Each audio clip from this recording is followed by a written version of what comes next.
There is a place where billionaires disappear to, a country smaller than Central Park where 30% of residents are millionaires, where you will see more Ferraris in one block than most cities have in total, where Lewis Hamilton, Max Verstappen, and half the world's ultra-wealthy have quietly relocated, and most people have no idea why. This is Monaco. 2 square kilometers on the French Riviera that has become the ultimate hiding spot for the world's richest people. Hiding from taxes, from scrutiny, from the obligations everyone else follows. Monaco is where billionaires go to vanish from the system, and the system lets them. And why does nobody talk about what is really happening? Monaco works because it made a single decision that changed everything. No income tax. Ever. If you earn $1 billion, you keep $1 billion. No exceptions, no loopholes. Compare that to anywhere else. In the United States, the top tax rate is 37%. In France, 45%. In the UK, the same. If you are a hedge fund manager making $50 million per year, living in New York means paying over $18 million in taxes. Living in Monaco means paying zero. Over 10 years, that is $180 million saved. Even the insane cost of living in Monaco does not matter. You could spend $10 million per year on rent, food, and lifestyle and still save $170 million over a decade. The math is so obvious that every wealthy person eventually does it. The only question is whether you can afford to get in. And getting in is not simple. Monaco does not want regular rich people. It wants ultra-rich people. The unofficial requirement is 500,000 euros in liquid assets just to be considered for residency. Then you need to rent or buy property. If you are faking residency while living elsewhere, they revoke your status. Monaco does not tolerate cheaters because the entire system depends on credibility. But if you can get in, the benefits are absurd. 0 income tax, 0 capital gains tax, 0 wealth tax. Your money grows completely untouched by the government. You can make $100 million in investments and keep every cent. That kind of financial freedom does not exist anywhere else in Europe. And Monaco is not some remote island in the Caribbean. It sits on the French Riviera. Mediterranean climate, stunning views, 20 minutes from Nice, a few hours from Milan. You can fly private to Paris, London, or New York anytime. Monaco offers isolation without inconvenience. You avoid taxes but still live in the center of Europe. The country is also obsessively safe. Monaco has 1 police officer for every 100 residents. That is one of the highest ratios in the world. Surveillance cameras cover every street. Crime is almost non-existent. If you are ultra wealthy and worried about security, Monaco delivers. You can walk around with a $50,000 watch and nobody will touch you. The streets are spotless. Infrastructure is perfect. Public services are efficient. There is no disorder, no homelessness, no visible poverty. Most people do not realize Monaco does not function like a normal country.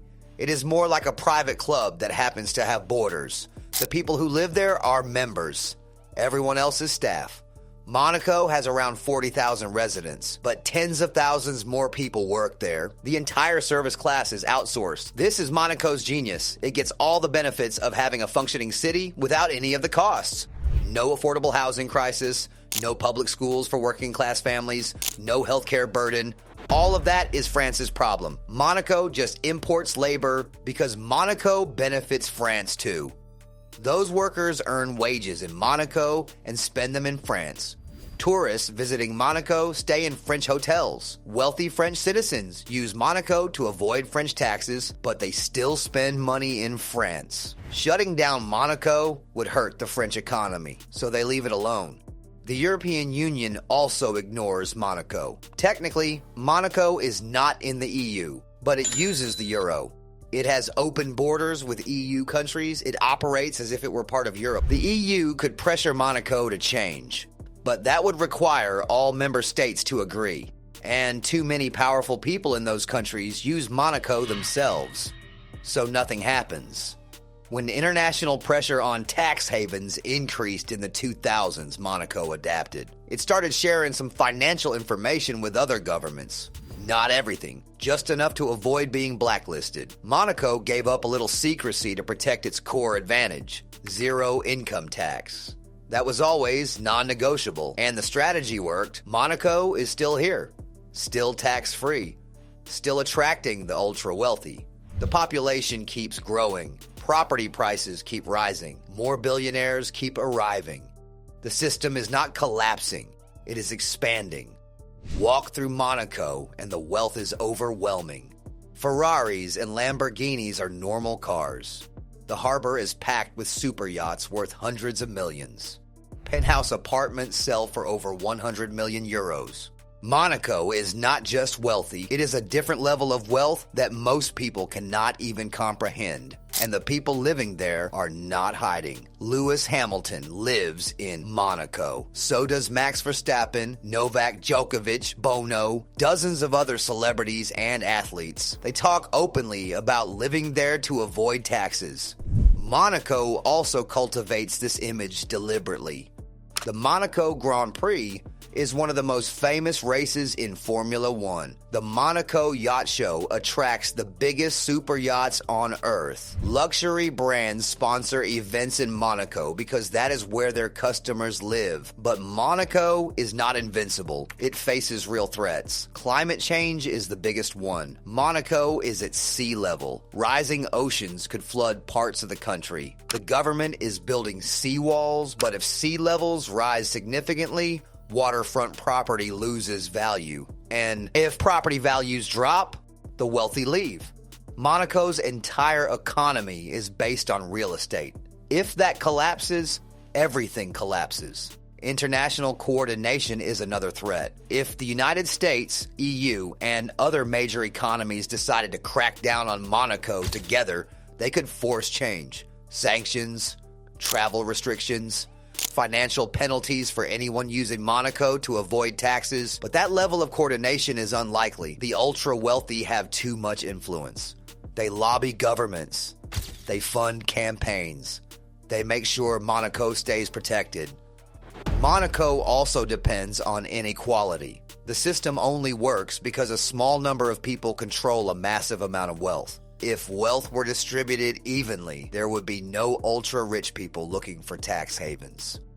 Monaco exists because inequality exists, and as long as inequality grows, Monaco thrives. Right now, Monaco is untouchable. It is too small to be a threat, too wealthy to be pressured. Shutting down Monaco would require governments to go after their own donors, their own elites, their own wealthy citizens. That is never going to happen.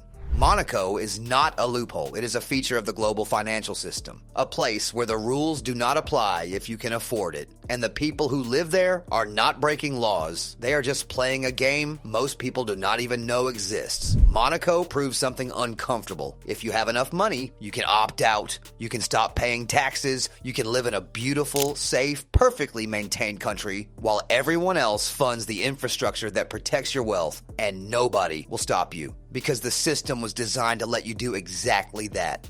Monaco is not going anywhere. It has been around for over a century. It survived wars, economic crashes, and international pressure. It will survive whatever comes next because the ultra-wealthy always find a way to protect their money. If you want more videos exposing how the ultra-wealthy operate, hit subscribe, drop a comment. Would you move to Monaco if you could afford it? See you in the next one.